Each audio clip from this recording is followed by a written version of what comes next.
देसी खाना, सादा जीवन, इन गाँव की शुद्ध हवा, यही तो है तंदुरुस्ती की असली निशानी। तो चलिए आज आपको गाँव की सैर कराते हैं ने मस्त मसालो रोटलो एंड लहसुन की देसी चटनी का स्वाद चखाते हैं।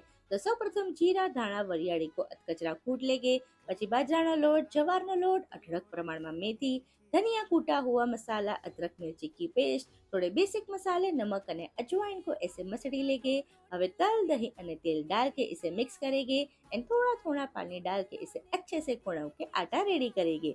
अभी इसमें से मीडियम साइज के पेंडा बनाओ, आटे में रख दौड़ के ऐसे थपथपा के रोटला बनाओ और इसे हल्के से तेल लगा के दोनों साइड क्रिस्पी सेको और जरा पण कंजूसाई કર્યા વગર ઘી लगाओ।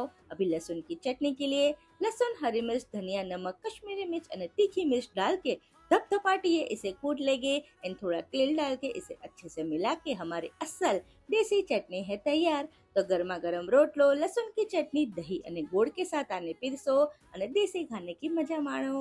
आहा, मजा पड़ी गई। આવજો।